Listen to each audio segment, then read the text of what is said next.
الحمد لله رب العالمين والصلاة والسلام على رسوله محمد وآله وأصحابه أجمعين أما بعد.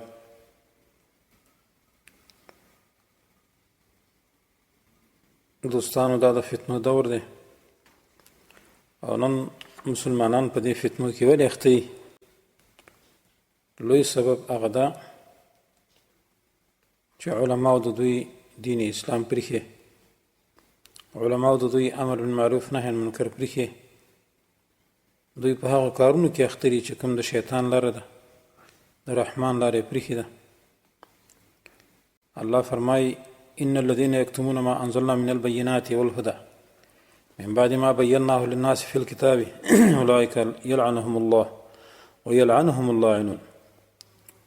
یقینا کسان چې پټوي هغه مسائل چې الله یې موږ نازل کړي دي واضح او د هدایت والا، پس هغه نه چې موږ بیان کړي د خلکو لپاره په دې کتاب کې، نو په دغه کسانو باندې الله لعنت ویلی او لعنت پې وایي، لعنت ویونکي، مګر هغه کسان چې توبه وباسي او اصلاح وکړي او بیان وکړي خلکو ته، نو دا کسان الله فرمایي چې زه به رجوع کوم په توبه قبلولو د هغوی سره، او زه زیات توبه قبلونکی رحیم ذات یم. د دې وجه نه نن علما کاتمین د حق شو، حق یې پټ کړی، امر بالمعروف نهی عن منکر یې پټ کړی. رسول الله صلی الله علیه وسلم به په قبایلو به ګرځېدو دعوت به ورته کوو، مداهنت یې نه دی کړی، امر بالمعروف نهی عن منکر یې کړی دی، امر بالمعروف نهی عن منکر یې نه دی پرېښی.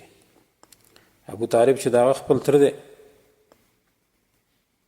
هر کله چې ده ته یې وویله چې ای وراره ته لږ غلی شه، دا کار پرېږده، نو څه ورته وایي؟ والله یا عمي لو وضع الشمس في يميني والقمر في يساري على أن أترك هذا الأمر ما فعلت حتى يظهره الله أو أهلك دونه.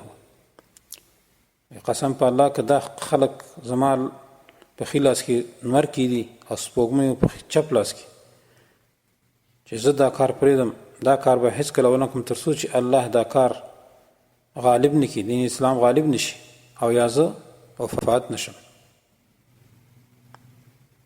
د دې وجه نه د نبي علیه صلات وسلام پسې مسخرې شوي دي، د هغه پورې خندا شوې ده، مشرکینو قسمه قسم تعذیبونه ورکړي، حتی چې د سجدې په حالات کې په هغه باندې لرې اچول شوي دي، د هغه مرۍ خفه شوې د الله په لار کې، هغه ته زهر ورکولی شوي، د هغه په شا مبارکه باندې خپې ایښودلی شوي، غاښونه مبارک یې وتي وو، لیکن سره د هغې نه هغه دغه دعوت کار پرې نه ښود، مداهنت یې ونه کړه دغه مرتدینو دغه تواغیتو سره. ځکه رسول الله وسلم په دې کار کې ډېر حریص و، تر دې چې هغه به خفه کېده، الله ورته وفرمایي فلا تذهب نفسك عليهم حسرات، هسې نه چې تا ته نقصان در ونه رسېږي، په دې خلکو باندې افسوس مه کوه. ما انزلنا علیک القرآن لتشقى، ای پیغمبره دا قرآن ما دې دپاره نه دی نازل کړی چې ته یا ځان ته په مشقت کې واچې، الا تذکرة لمن یخشى، مګر دا یو نصیحت دی دپاره دغه چا چې یریږي. عقبه ابن ابي معیط یو وارې د ولیمې پروګرام وکړو، خلک یې ورته دعوت کړو، دغه کبرا د قریشو، په هغې کې رسول الله صلی الله علیه وسلم هم. رسول الله صلی الله علیه وسلم ویلې فوالله لا آکل طعامک حتی تؤمن بالله، تر هغې پورې قسم په الله که زه ستا ډوډۍ وخورم تر څو چې ته په یو الله ایمان را نه وړې. ان تر دې چې دا خبره د عقبه بن ابي معیط یو دوست ته ورسېده چې رسول الله دا خبره کوي،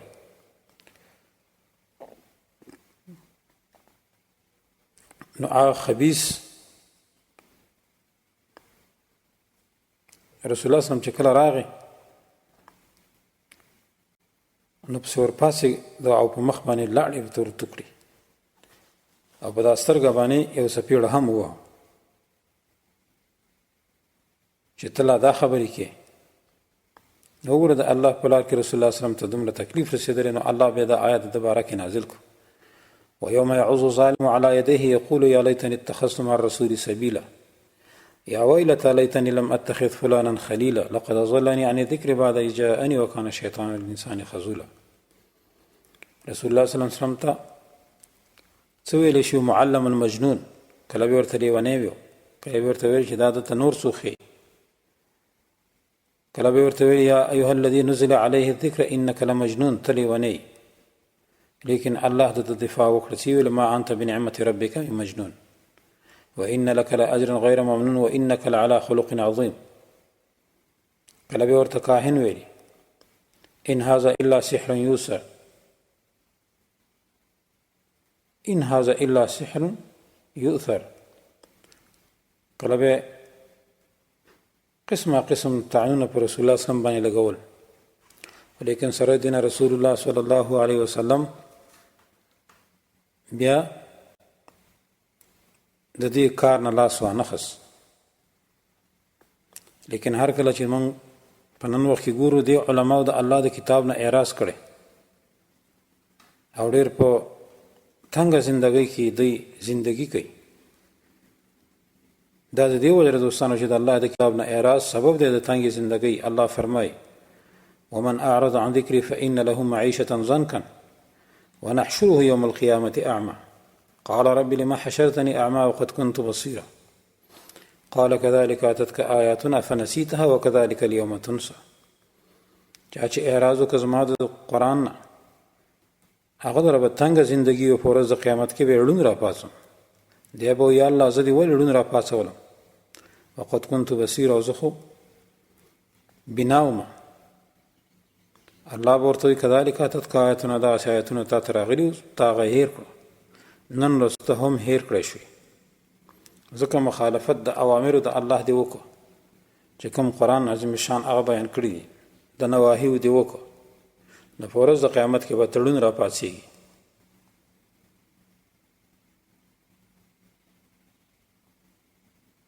دوستان نن ورځ چې موږ وګورو دې علماء د الله د کتاب نه اعراض کړی، الله ورته تنګه زندگی ورکړه. د دې ظالمینو او د دې مرتدینو په دروازو کې دوی ناست دي. یو مرتد به وي لیکن دا مریان به ورته ټوکرې ټوکرې کېږي. وجه دا ده چې د الله سبحانه وتعالی کتاب دوی پرېښی، د الله سبحانه وتعالی دین دوی پرېښی.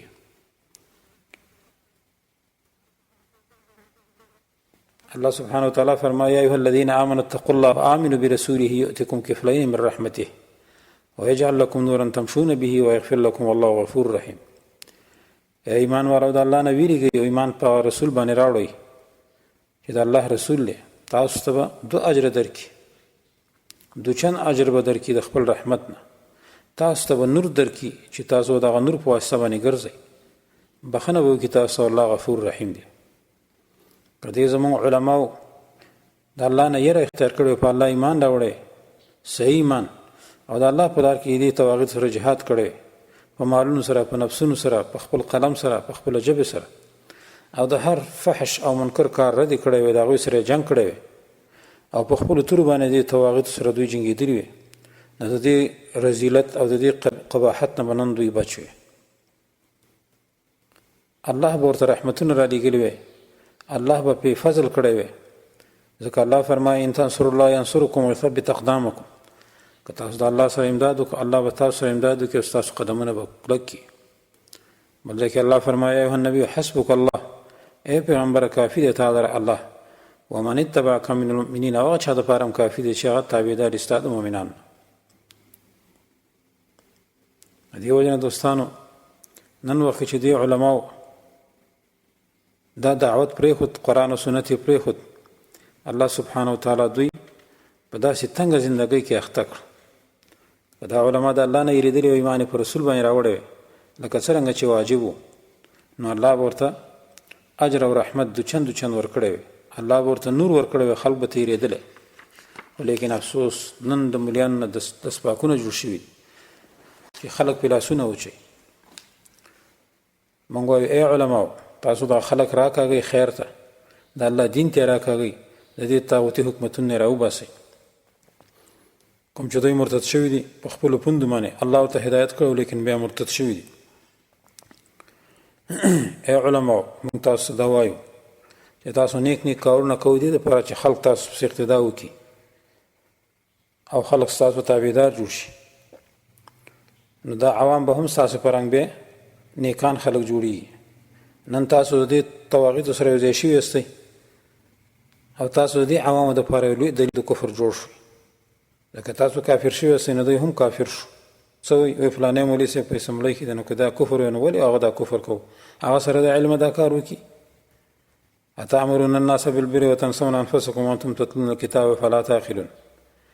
الله فرمایي تاسې امر کوي خلکو ته په نیکو باندې خپل ځانونه هېر کړي دي، تاسو کتاب لولئ، تاسو عقل نه لرئ. حدیث کې راځي رسول الله صلی الله علیه وسلم فرمایي په ورځ د قیامت کې به یو سړی راوستلی به شي او هغه کلمې به په اور کې راکاږي لکه څرنګه چې خر تاویږي راتاویږي، نو اور والا په ده باندې راجمع شي. اور والا به وایي چې دا د ده څه حال دی؟ تا خو موږ ته خبرې کولې نیکي نیکي، امر بالمعروف دې کو، کله کله به د موږ د بد کار نه منې کولو، لیکن دی به ورته وایي چې ما خو تاسو امر بالمعروف کوو، په هغې باندې ما خپل عمل نه کوو، نهی عن منکر مې کوو، په هغې باندې ما خپل عمل کوو، غلط کارونه مې کول. دې وجې نه دوستانو د الله سبحانه وتعالی د آیات هېر نه کوي. یا ایها الذین آمنوا لم تقولون ما لا تفعلون. ای ایمان والو تاسو ولې هغه وینا کوئ چې تاسو پې عمل نه کوئ؟ دې وجې نه دوستانو مخکې آیات موږ ولوست چې څوک د الله د آیتونو دارنګې د دین مسله یا دین پټ کړي، بس د هغې نه چې الله فرمایي موږ دوی ته بیان کړی دی، نو په دوی باندې د الله لعنت دی، په دوی باندې د ملایکو لعنت دی. د دې وجې نه دوستانو د دې لعنت نه که ځان بچ کول غواړئ د الله دا دین دې خلکو ته بیان کړئ. الله فرمایي وإذا أخذ الله ميثاق الذين أوتوا الكتاب لتبيننه للناس ولا تكتمونه فنبذوه وراء ظهورهم واشتروا به ثمنا قليلا فبئس ما يشترون. کله چې الله واخیسته واده دا کسانو چې ورکړی شو هغوی ته کتاب چې دا به دې خلکو ته بیانوئ او پټوئ بیا نه، نو دوی وروستو د شاګانو نه وغورځول دغه حکمونه د الله او په هغې باندې عوض لږ واخیست. ډېر بد دی هغه څه چې دوی پرې واخیسته. دا آیت دلیل دی په دې باندې چې امر المعروف نهی منکر دا فرض او لازم دی، او دعوت الله طرف ته او دارنګې حق نه پټول دا فرض لازم دی. دوستان امام ابن کثیر رحمه الله لیکي وفي هذا تحذير للعلماء ان يسلكوا مسلكهم يعني اهل الكتاب فيسيئوا ما اصابهم ويسلك بهم مسلكهم. ودا آیات کې یره د علماء د پاره چې دوی که کلم د اهل کتاب مسلک پسې شو دا غوي منهج اختیار کو، نو دوی ته به هغه عذاب رسیږي چې کوم اهل کتابو ته رسېدلی. بل حدیث کې راځي دوستانو رسول الله صلی الله علیه وسلم فرمایي چانه چې تفوز د علم بارکې وشو د پټ کاغه علم چې د سره نو په ورځ د قیامت کې به دته د اور واګې واچولی شي. بل ځای کې الله فرمایي لعن الذین کفروا من بني اسرائیل على لسان داود وعیسی ابن مریم ذلك بما عصوا وكانوا يعتدون كانوا لا يتناهون عن منكر فعلوه لبئس ما كانوا يفعلون ترى كثيرا منهم يتولون الذين كفروا لبئس ما قدمت لهم انفسهم ان سخط الله عليهم وفي العذاب هم خالدون. لعنت کړی شوی دی هغه کسانو چې کافران دي د بني اسرائیل نه په ژبه د داود علیه السلام د عیسی علیه السلام، دا ځکه چې دوی نافرمانه او دوی د حد نه زیاتې کو، دوی به د غلط او د منکر کار نه خل نه منې کول. دی آیت لاندې علما لیکي مفسرین چې کله د بني اسرائیلو علماو د نهی عن منکر وکړو، نهی عن منکر به کوو لیکن بیا به سبا ورسره کېناسته براءت به یې نه کوو، زړونه ورسره یو بل سره ګډ وډ شو، نو الله په علماو هم لعنت مقرر کړه چې ګوره دا علما هم ملعونین دي. د دې وجې نه که امر معروف کې نهی منکر کې نو بیا به براءت هم ته کې.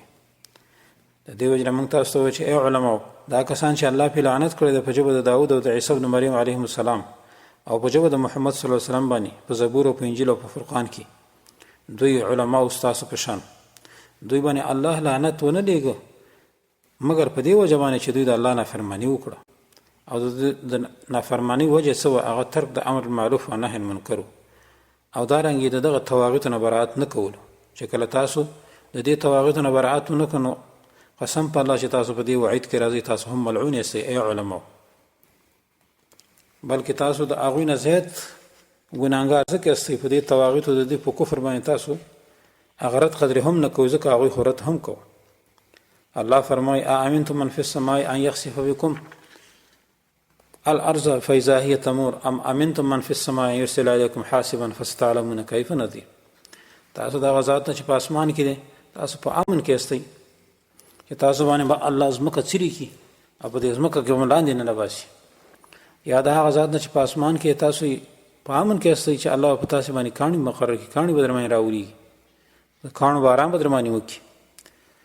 دې وجه نه ای علما موږ تاسو ته وایو چې امر معروف نهي منکر او د دې طواغیتو سره جهاد کول، قتال کول دا اهم قواعد اسلامي دي او د هغه لازم فرایضو نه یو فریضه ده. د دې وجه نه دوستانو د دوی د دې طواغیتو هغه رد یې ونه کړو او یا د دوی سره په ډله کې کېناست او د دوی د ډلې ډېروالی وکړو، دا هم د دوی په شان دوستانو کافر دی. د دې وجه نه ستاسو سکوت ای علماو چې نن تاسو دغه کافر مرتدین ګورئ، دا طواغیت ګورئ او د دوی سره ستاسو دا ګډ وډ کېناستل، دوی سره په جلسو جلوسونو کې کېناستل، د دوی د جنازو یا د دوی د مړو د راشه درشه د دې ټولو ذمهوار تاسو یاست، ځکه تاسو هغوی سره کښېنئ پاڅئ.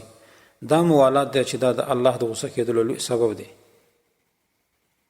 الله فرمایي ترى كثيرا منهم يتولون الذين كفروا، تبین ډېر دي منافقان چې دوستي کې داسې کسان چې کافران دي. د دې وجه نه دوستانو الله سبحانه وتعالی موږ باندې فرض کړي دي چې دې کافرو دې طواغیتو نه موږ او تاسې څه وکړو؟ براءت وکړو. د دې وجه نه دوستانو دا ضرور خبره ده چې نن دې خلکو ته د دې طاغوتي حکومتونو کفر بیان کړی شي، همداسې کېناستل نه دي پکار دوستانو. الله سبحانه وتعالی موږ او تاسې نه پوښتنه کوي په دې باره کې. داسې یو لویه ورځ را روانه ده چې په هغې کې پلار د زوی نه تښتي، زوی به د پلار نه تښتي، مور به د لور نه تښتي، لور به د مور نه تښتي. د دې وجه نه دوستانو د الله نه یره پکار ده، په دې خلکو باندې دا دین ګډوډ کول نه دي پکار. عوامو ته د طاغوت مسله ویل پکار دي. د دې وجه نه ای علماو د اسلام د دې حکومتونو سره جهاد کول فرض او لازم دي. قرآن دې خلکو ته بیان کوي، د نبی رسول الله صلی الله علیه وسلم سنتو ته بیان کوي، د هغه سیرتو ته بیان کوي. په هغه سیرت کې هغه جهادونه کړي، صحابه جهادونه کړي دي. هسې د سیرت په بیانولو باندې څه؟ د دې وجه نه دوستانو علما د دین دا قائدین د دین دي او د دوی پسې اقتدا کیدی شي. چې کله د دوی منهج خرابو نو د ټولو عوام منهج خرابي. الله فرمایي یا ایها الذین آمنوا ان تنصروا الله ينصركم ويثبت اقدامكم. اې ایمان والو که چې تاسو د الله د دین سره نصرت وکړئ، الله به تاسو سره نصرت وکړي، ستاسو قدمونه مضبوط کړي. د دې وجه نه دوستانو بل ځکه الله فرمایي یا ایها الذین آمنوا كونوا انصار الله. اې ایمان والو تاسو د الله امدادیان جوړ شئ، د الله د دین امداد وکړئ. الله امداد ته محتاج دی، الله د خپل دین حفاظت کوي، خو دا زموږ تاسې باندې امتحان دی. دې وجه نه دوستانو نن وخت جهاد فرض عین دی او دې فریضې ته اول باید چې علما راودنګي، ځکه دا فریضه خو موږ ته دې علماو ښودلې، د عوامو خو موږ ته نه ده ښودلې. افسوس چې دا مولویان بېرته وروسته شو. یا ایها الذین آمنوا ما لکم اذا قیل لکم انفروا فی سبیل الله ثاقلتم الی الارض ارضیتم بالحیاة الدنیا من الآخرة فما متاع الحیاة الدنیا فی الآخرة الا قلیل الا تنفروا يعذبكم عذابا الیما ويستبدل قوما غیرکم. الله فرمایي ای ایمان والو څه شوي تاسو لکه چې تاسو ته ویلی شي چې د الله په لار کې ووځئ، نو تاسو درانه شئ ځمکې ته، تاسو ژوند د دنیا خوښوئ د آخرت په مقابله کې، پس نه د ژوند د دنیا د آخرت مقابل کې مګر لږ. او که ګوره تاسو ونه وتئ دې فریضې ته، دې جهاد ته، الله به داسې دردناک عذاب درکړي او بدل به کړي ستاسو مقابله کې بل قوم به راولي، تاسو به بدل کړي، الله ته به هېڅ ضرر تاسو نشئ رسولی. والله علی کل شیء قدیر، الله په شمل قدرت والا دی. د دې وجه نه دوستانو نن وخت جهاد فرض عین دی، دې جهاد ته راوتل پکار دي. هسې په خوله باندې کار کول نه دي پکار چې صرف په خوله باندې لګی چې موږ جهاد کوو، یا 100 روپۍ د الله په لار کې ورکړي، هغه هم چا ته راوړي، خپله خو نه ورکوي، بل چا ته راوړي چې وایي موږ جهاد کوو، پلانې شیخ صاحب دی، پلانې ملا صاحب دی. نه، ملا صاحب او شیخ صاحب پرېږده، د رسول الله صلی الله علیه وسلم نه اوچت شیخ نه و، هغه په خپله راوتی دی، هغه په خپله په دې لار کې هجرت کړی، په خپله په دې لار کې زخمي شوی، په خپله په دې لار کې سختۍ برداشت کړي دي. ولې ته یې نشي برداشت کولی؟ که نه ډبل سیټت ته ولاړي یا لنکوزر ته ولاړ، شیخ صاحب پلانې ځای کې تقریر دی هلته راشه، لیکن دې خوا د جهاد په طرف نه راځي، په دې باندې کار نه کېږي دوستانو. د دې وجې نه الله سبحانه وتعالی موږ او تاسې باندې نن دا جهاد فرض کړی دی. دا زما نصیحت دی د علماو ته د عوامو ته چې په دې فریضه کې تاسو سستي ونه کوئ الله سبحانه وتعالی به هسې نه چې موږ او تاسې په دنیا او په آخرت کې خراب نه کړي تباه برباد نه شو الله دې موږ او تاسې له په دې عمل کولو توفیق راکړي الله دې زموږ او ستاسې نه د دین کار واخلي چې موږ او تاسې د دین خدمت وکړو الله دې موږ او ستاسې حافظ و ناصر شي هذا واخر دعوانا ان الحمد لله رب العالمين وصلى الله تعالى على خير خلقه محمد وآله وصحبه سر درود قرطبي مسلمان بیا تر کاشغر او پرغانی مسلمان زوک د تکبیر او د اذان دې شو ها پرونی زرین دوران دې شو هاغه صدیق یاران یادوم هاغه خالد غازیان یادوم چې د تیارو سټي و استلا هاغه د لمر په لار روان یادوم چې پارس او رومي په څپو کې یوړل ډېر تور تمونه سپیدو کې یوړل هاغه بهیر هاغه کاروان دې شو ها پرونی زرین دوران دې شو لسر درود قرطبي مسلمان بیا تر کاشغر او پرغانی مسلمان زوک د تکبیر او د اذان دې شو ها پرونی زرین دوران دې شو یا تاریخی اندلسا تا توایم دنیل وادی او افریقا توایم درزخاب العمر مختار غوالما د توراب لست زلد رضا توایم درنا تاریخ درنا موسیٰ غوالما ابن تشپین درزخبیا غوالما ها اموی عبدالرحمن دیس شو ها پرونی زرین دوران دیس شو لسر درود قرطبي مسلمان بیا تر کاشغر او پرغانی مسلمان زوک د تکبیر او د اذان دیس شو ها پرونی زرین دوران دیس شو نن د عربو جزیره وی ددا عثماني ترک قسطنطنیه وی ددا د صلیب توغرن القدس بخوي خدای هلال می زمزم وی ددا چې شیرا پورته د اقصا پوننګا د لا اله الا الله پوننګا ها ایوبی مرد میدان دیس شو ها پرونی زرین دوران دیس شو لسر درود قرطبي مسلمان بیا تر کاشغر او پرغانی مسلمان زوک د تکبیر او د اذان دیس شو ها پرونی زرین دوران دیس شو لارو بر ټول عرب عجم لټوم کوم محمد ابن قاسم لټوم چې د چنګیز غخونی و بریخول هاغه جلال شیری خوارزم لټوم دستر امام مزار کړو لاندې کړ بغداد د عصر هلاکو لاندې کړ ها عباسی تخت سلطان دیس شو ها پرونی زرین دوران دیس شو لسر درود قرطبي مسلمان بیا تر کاشغر او پرغانی مسلمان زوک د تکبیر او د اذان دیس شو ها پرونی زرین دوران دیس شو منگا شیشان منگ ارمان یا ہی رکھنا منگا ترمیز منگ بخارا ہی رکھنا ماوران نهر دا پرون کی سشوا منگ دا اسلاپ آرامگاہی رکھنا ها دا قرآن پوران اولالی وطن دا قطعیبا توری گٹلی وطن هغه قفقاز او ترکستان دیس شو ها پرونی زرین دوران دیس شو لسر درود قرطبي مسلمان بیا تر کاشغر او پرغانی مسلمان زوګ د تکبیر او د اذان دې څه شو ها پرونه زرین دوران دې څه شو لسر درو